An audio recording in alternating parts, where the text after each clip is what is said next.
welcome back to the channel. Thanks for stopping by. If this is your first time, welcome. Glad you can be here. If you are new here, all my shelves are empty because I'm moving in 2 days, so things are... 2 days? Yeah, 2 days. Things are a little bit in disarray at the moment. Yesterday, or the day before, I shot down at the kitchen table. Now I'm back up in the office. It's all over the place. But I'm planning on making my new garage into like a whole recording studio and stuff, so I'm super stoked for that, man. So all you cats know that I have an up and down relationship, so to speak, with Lee Scott. Sometimes it took me a bit to get used to his style and the blah style, and some of the stuff I've absolutely loved. And the more that I hear Lee Scott, the more I'm really enjoying his genius as an artist and as a writer. So this is a new one that dropped not too long ago. I was asked to check it out. Hyroglifics, I think that's Hyroglifics, that's how you'd say. First time hearing that cat too. So it's called The Most Difficult Path, or A Most Difficult Path. So without further ado, I'll stop stumbling over my words and we'll jump right in.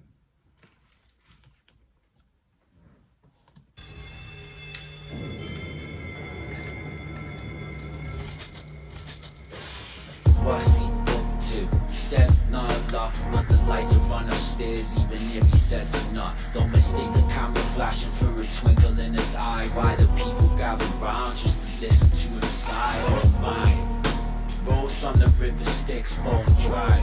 Broke through the barrier, can shoot the whole sky.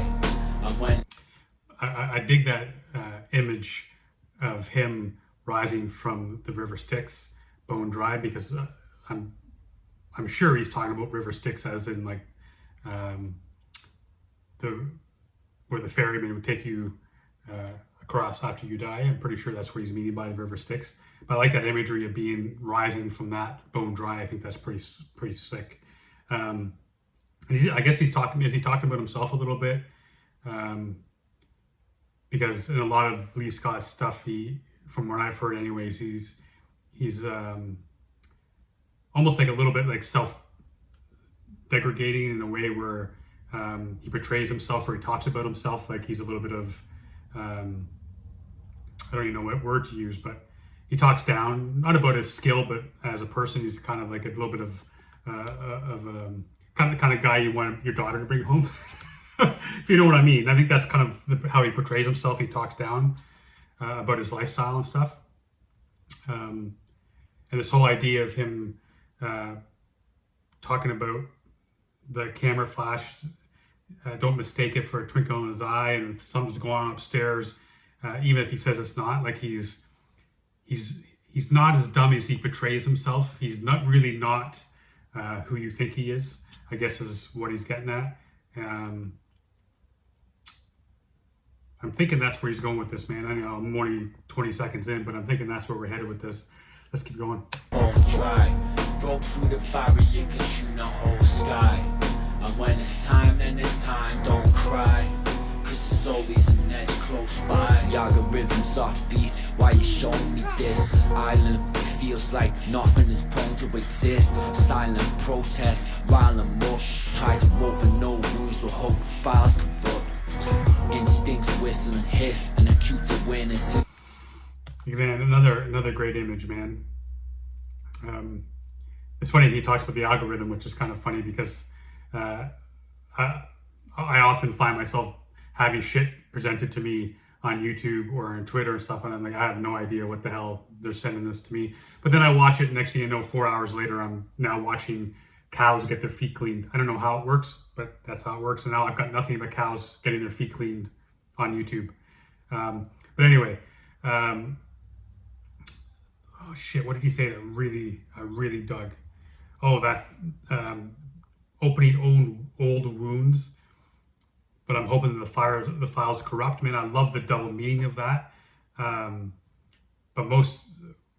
But my very first thing that jumped into me, man, is like a lot of artists put their depression, their anger, their fears, their hatred, all that kind of shit, they pour that into their music.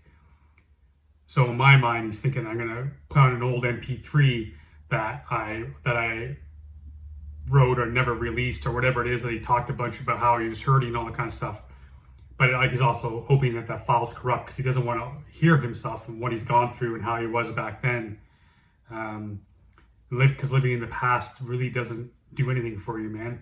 If you keep looking behind you, looking into the past, you're just gonna like walk into a tree or some shit.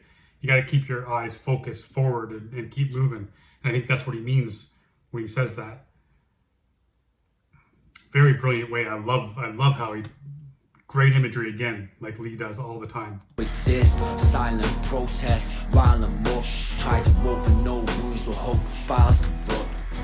Instincts whistle and hiss, an acute awareness seem to use it, signal of bliss, dwindling wits, open eyes form a shell, just because it suited them, doesn't mean he wore it well, maybe he was bored of hell, of a Nazarene's changeable, the punch bowl's half empty. Shit, I gotta hear that again, man. That was, I love the, he had talked about being in a shell, and then he talks about suited, and then he talks about didn't fit him well. I just really dig that, man. The suited and fit is a nice little wordplay. And then to bring it all together, and the fact that people do get put in this shell, and it really isn't for them, or they get put into some kind of a package that other people create for you.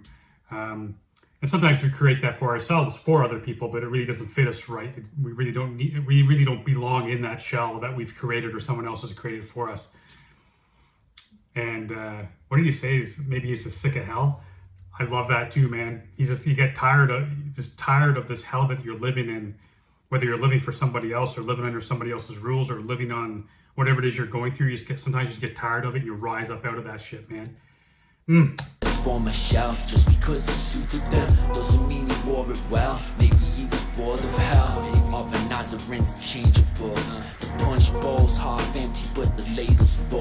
Conversations low. I lit the fire, then I hid inside the brazen bowl. Vacate the skull, there's a lot more to see outside. Chop chop, off you go, head first down the treehouse slide. To freak out chic style, do you think kid? Rejoices in court jester splits the brutal king's wig. What's he up to? Said, man, I that thing too about basically stop being inside your own head, stop believing that the world revolves. Maybe everything. People get locked into their ideology, people get locked into their beliefs, they get locked into their own madness. And I often say when I'm approached by my daughters or my partner, and she asks me, like, what the hell's going on with the world and all that kind of stuff, and I try to explain to all of them. It's just like so many people cannot look beyond themselves. Their vision stops at the tip of their nose, and everyone else is responsible for their shit. And somehow the world is against them. Meanwhile, they're the ones. If they looked at themselves and got outside of themselves and looked around, there's so much more. Like Lee says, so much more to see, man. If you just let your eyes and your vision get a little bit further than the tip of your own nose, open that shit up, man. Let it out. Digging it. court jester splits the brutal king's wig. What's he up to? He says not a lot, but the lights are on upstairs, even if he says not. Don't mistake a camera flashing for a twinkle in his eye. Why do people gather round just to listen to him sigh? Oh my, rolls on the river Styx, bone dry. That makes me think too, the people who gather around just listen to him sigh. I wonder if that's why it makes me think about that it's Lee as well. He's talking about because, I mean, his style is obviously not a super energetic style. It's not fast. One could say it's almost sigh, like it's like, I don't mean that in a negative way. Not that it's like a complaining type of sound, but it just kind of it sounds like he is just talking about his feelings. Again, I don't mean to sound. It sounds like I'm breaking him down or calling him shit, and I'm not. I'm trying to best describe the way, and I think that's what he says. Is like people gather around to listen to him sigh, and that's how I'm thinking. Is he's describing himself, the way he delivers his art form. Some people may see it as nothing more than just kind of like Eeyore, with that slow, or Snuffleupagus sound, what's up, bird type of. that was absolutely a horrible Oh man, I don't do voices very well, as you can tell, but you know where I'm getting at. Anyways, let's keep going. Suicide, oh my. Rolls on the river, sticks bone dry. Broke through the barrier, can shoot the whole sky. And when it's time, then it's time, don't cry. Cause there's always an edge close by. Counting stacks with an ominous villainous laugh. If we doze low, it's an anomalous dip in the graph. Keep it moving, don't trip on the math. There's a wealth of knowledge to attain on a difficult path. Scenic over easy. Man, I love that. Keep it moving, don't trip on the math. Again, the wordplay is outstanding. And he's talking about all the lessons that you can learn, man, on a difficult path. I mean, I know we talk about this shit a lot on this channel, but like if you allow every opportunity you deal with in life to be a learning opportunity, then you will always be better than you were today. When you look at like tomorrow, you're always better than you were tomorrow or yesterday. That's how you got to do it, man. Take every mistake, every decision, whatever it is that happens, take that and learn from it. Every right choice, take that and learn from it. You don't always necessarily have to learn from failure. You can also learn from success. Yeah, man, like you said, difficult path provides you shitloads of opportunity to learn and become a better person, a smarter person. Yeah, man, good shit. Knowledge to attain on a difficult path. Scenic over easy, even when my brain's fried. Flame mind, I relish and cherish every pain stride. Over easy, brain fried. Come on. Even when my brain's fried. Flame mind, I relish and cherish every pain stride. Paint dried with no witnesses. I'm busy poetically professing my own ignorance. The filth in the cracks so beautiful. Again, I know I'm pausing, I apologize. Going back to what I said at the very beginning, he's poetically proficient at claiming his own ignorance. So he makes people think that he makes people see him as something he really isn't. He is a super smart, he's super intelligent. You can tell by his writing, all the kind of stuff, but people look at him and see him for something that he's not. And he's doing that with his own words to paint a picture that he wants people to see. Busy poetically professing my own ignorance. The filth in the cracks so beautifully articulated. Eye candy, you'll become inundated with bitter hatred. A spoonful of aspartame hailing down the throat like a crashing plane, but the flavor still is tainted. I still serve them on a platter with a glass of beer, while 10 a penny patrons stand and cheer. Tasteless tastemakers with unrefined palates, powerful satisfactory onomatopoeia. What's he up to? He says. Is that whole part there at the end talking, because he talks about tastemakers, which, as you guys know, that's basically who's in charge, so to speak, on telling us as society or as consumers about what's fashionable, what you should be eating, what you should be drinking, what you should be wearing, what you should be listening to. And he talks about that too, eye candy, and it makes me think that he's talking about these manufactured artists who are nothing more than a pretty package put together by a record company made to sell records. And you take a spoonful of sugar, but instead he's saying a spoonful of aspartame, which is fake sugar, fake sweetness, and you taste the bitterness as you're being told that this is sweet, this is what you need to be eating, this is good music. But when you're spoon fed this shit, it just tastes disgusting. And we have a bunch of these tastemakers telling us what's hip hop, what's good artist, who's a good singer, all that kind of shit. We're being told who to like and who to listen to, and really it's very difficult medicine to swallow because most of it is shit, is what Lee's saying, I think. Not love, but the lights are on upstairs, even if he says they're not. Don't mistake a camera flashing for a twinkle in his eye. Why do people gather round just to listen to his side?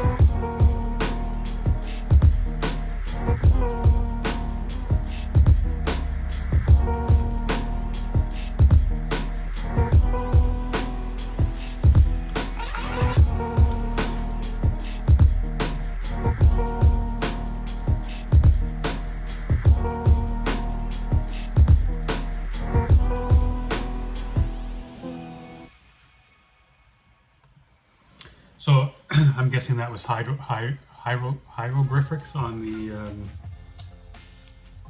hieroglyphics on the production, which was cool, man. I really didn't notice it, and I don't know if it was actually doing this throughout the song too. Maybe that's why I didn't notice it. But if it did, if it was going on through the song, it's my bad. But the little bit of distorted sound, I really like that, man. It just gives it that certain feel that goes really well with Scott, what he does, especially over this track. I really dig it. Imagery was top notch, man. He is a hell of a writer, and he hits the park with this one. Don't know how on point I was with my breakdown in terms of what he was trying to get at. I feel like I was there. Even the most difficult path, I think, is his way of saying, like, this is being an artist, being a hip hop artist. It really is. It really isn't as simple as some people make, or even as simple as he makes it seem. There's lots that go into it, and even at, like I said, at the end where you go through all that, and he gets to the end talking about, we do all this shit, and then these tastemakers tell you this is what you should be listening to, even though it's fake, it's gross, it tastes like shit going down, and it will never satisfy you. I think that's kind of what he was getting at. But cool song, man. Thanks for recommending it. Once again, thanks everyone for being part of this, being part of the channel. Keep growing. I think we're creeping close. Anyways, we just broke 2.6K, which is insane to me. But I am going to try to continue to do a video a day until the move, and even after the move. I'm off for that week, so after the move, so I should be able to do some. But appreciate each and every one of you all being patient with me, as I haven't been here every day, but you guys are here every day for me. So I love you guys. Until the next video, stay safe and be good to each other.